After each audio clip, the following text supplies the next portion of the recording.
ever YouTube video. I am Peter, I am from Indonesia, and I am super excited to finally launch this video with you guys, share my thoughts on who I think should be on the top 21 of Miss Universe 2020. So a little bit of an introduction.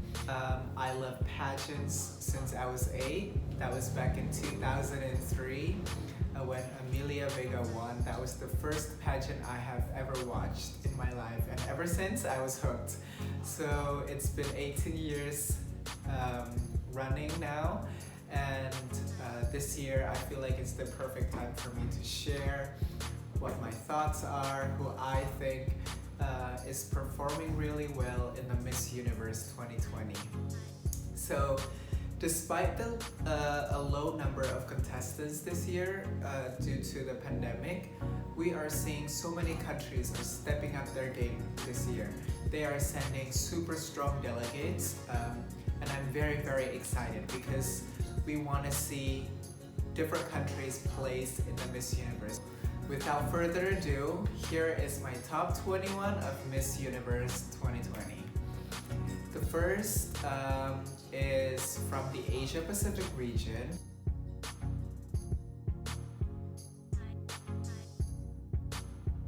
I think Cambodia is super duper stunning. Sarita is performing really well. She speaks 3 languages at least. I know she speaks English, French, Khmer, and she is so commanding when she speaks. You know, whenever she speaks, you just want to listen to whatever she has to say. And she's always smiling. There's always this positive energy around her, so I like that about her. And then we have Thailand. I mean, Thailand has been making this huge headlines because of these 150 outfits that she's bringing to Miss Universe. I mean, Thailand is Thailand. They have so many support. They have so many sponsors. I know that in terms of looks, they are always delivering. But then when it comes to Amanda, there's only one thing that I'm a little bit worried, is that her speaking ability.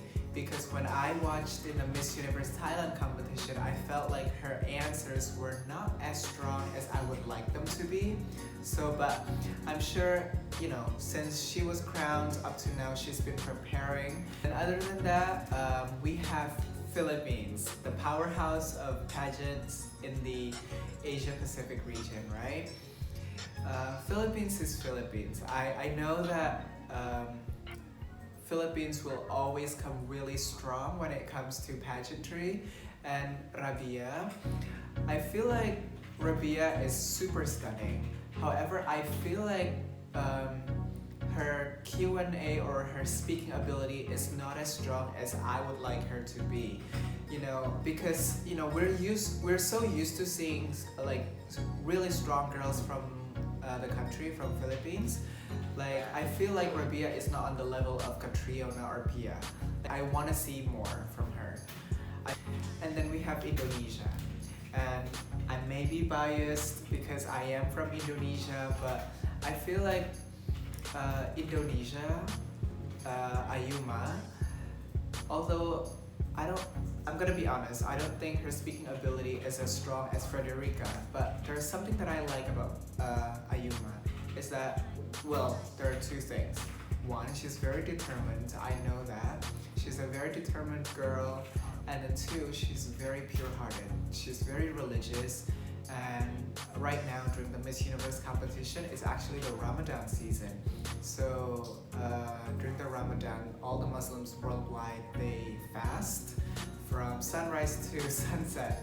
So this competition is just twice as hard for Ayuma because she's fasting pretty much half of the day when she's competing in Miss Universe. So good luck to her. And then we have Australia. Maria, I think she's super stunning. Whenever I see her speaking in whatever interview that she's doing, she always delivers. However, I'm a little bit worried about her walk and her onstage performance in general, because I feel like there are a lot of girls who outshines her in that department. But when it comes to speaking, I know that Maria will just definitely kill it. And then we have India. I love India this year. I feel like she's one of the stronger contestants from India in the recent years. I am really liking what I'm seeing from India. She is always present in the social media. She is very smart. Her answers has always been great. So I like that about India. And then there's this one girl that caught my attention, and that is Nepal. For me, Nepal is super duper stunning. She is so well spoken as well. And something that I like from Nepal is she draws your attention without even forcing herself to be liked by people. Like, she's not on your face basically. Like, she has that natural it factor to her that she's not even trying, but you're already drawn to her. So I really am pleasantly surprised by Nepal. And then we have South Africa. I mean, South Africa is, we could say, the powerhouse of pageants in the Africa region. I mean, they've been winning in 2017, 2019, they got first runner-up in 2018, and then this year I feel like high placement is very much possible, if not a back-to-back win for South Africa, because she's super gorgeous, she speaks really well. I cannot imagine another girl representing South Africa because I feel like Natasha is the perfect choice as Zosi's successor. And then we have the Europe region. You know, pageants in Europe is not as popular. I feel like they're not the strongest when it comes to pageantry, but I feel like this year things might change up a little bit because I feel like Europe is sending their best foot forward this year. So we have a few countries that really surprised me, and one of them is Romania. I love Romania. Romania, she has been competing in pageants for a while now. She competed in Miss International, Supranational, and both times she placed in the runner-ups. So I am pretty confident that she's gonna deliver with all that international experience. I think she's just gonna perform really well. And then we have France. France is super stunning. I mean, France is France. I mean, you know, I know that she doesn't really speak English, there's a language barrier, but then she just has this positive energy. She's smiling a lot. I like that about her. I always love seeing Miss France's updates, so I like France. And then there's Iceland. Iceland to me is probably one of, if not the best Icelandic delegate that has ever been sent to Miss Universe, basically. She is super gorgeous and she is so multi-talented. She speaks Icelandic, she speaks Korean, she speaks Chinese, Japanese, all kinds of languages, and English. So I feel like she's the perfect package, and she's so relatable. She's not trying to be someone that she's not. And I love Iceland so much. I really want to see Iceland play so high. If not, win it all for Miss Universe 2020. And then we're gonna move forward to the Americas region. The first girl I want to talk about is Canada. Canada is a very strong candidate this year. She's very present in the social media platform, and she's always sharing her story, and it's really heartbreaking to see her stories, and I like that about her, you know, that she shared that this vulnerable side of her life, and I just commend her for being able to share that really painful part of her life to the world, basically. And she has a really strong message, so I think she's gonna do really well. And then we have Mexico. I feel like Mexico is really, really stunning, and she is so amazing when she speaks. And I think, with that international exposure, because she was the first runner-up in Miss World, I am confident that she's gonna bring her A game again this year for Miss Universe. And then we have Barbados. Barbados is the country that surprised me in a positive way so much. I really love Barbados for her speaking abilities. She is so great. She's so smart, and she's just so relatable. She shared her story that she lost her job due to COVID, and that's what we want to hear from girls, like just not afraid to be vulnerable in front of people. And then who else is on my list?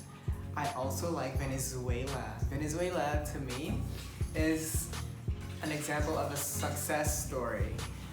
I feel like when she first won, I was not very sure actually, but then she blossomed into this beautiful, gorgeous woman.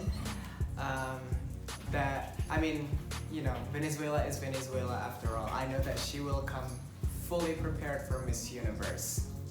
We have Puerto Rico. Estefania is super, super stunning. I like Miss Puerto Rico. She is very well spoken. I think in the Latina countries, I think she is the best speaker. I think Puerto Rico could definitely pull off a win this year, considering just how well spoken she is. She is just stunning, well spoken, complete package. I like that. Another girl who I really like is Brazil. With all that international exposure, as we all know, she's an actress in China. So she speaks 4 languages fluently. She speaks Spanish, Portuguese, English, and Chinese. I know that she's gonna be so relatable to all the audience from all around the world. I'm sure she's able to connect to the Asian communities, to the Latin communities, to European communities. I know she's gonna do really, really well in Miss Universe. And then other than that, we have Argentina. I really like Argentina's vibe. She's always so positive. Even when she was infected with COVID, she remained to be positive. Her vibe, not her status obviously, but she is so likable. And then obviously because she is trained by Osmo, we all know Osmo is probably the greatest national director. So I am confident that Argentina will perform really well in this year's Miss Universe competition. And then we have Chile. To me, Chile has that it factor. Because she is a celebrity back in Chile already, so she's not a stranger in front of the camera. I know that she's gonna be able to deliver. However, I think there's one thing that worries me about Miss Chile is that I don't think she is the best when it comes to her walk. Her catwalk has not been the strongest, so I would like for her to improve on that department. But other than that, I know that she's gonna do really well. And then I really like Bolivia as well. Bolivia is this ball of positive, radiant energy. I love Bolivia. She's always so present in the social media. She's been doing a lot of interview with girls, with other candidates. So I really like Bolivia as well. And the last girl is definitely Peru. For me, Peru is super stunning. I know that she competed in Miss Supranational, I'm not sure which year, but I think it was 2018, I believe. And she placed in one of the runner-ups. And with that international experience, I know that she is coming well prepared in the Miss Universe. And I am just liking what I'm seeing from Peru so far. So that's it, guys. That's my topics for Miss Universe 2020. And the girls who I didn't mention, it doesn't mean that they're not performing well. It's just that it's just a really strong batch this year that I feel like some girls are just performing better than the others, but they're not. those who I did mention didn't perform bad either. So I hope you guys like my video. If you agree or disagree with my picks, please comment down below. Or if you like this video, please do give a thumbs up. And if you like these kind of videos, please subscribe to my channel. So thank you so much.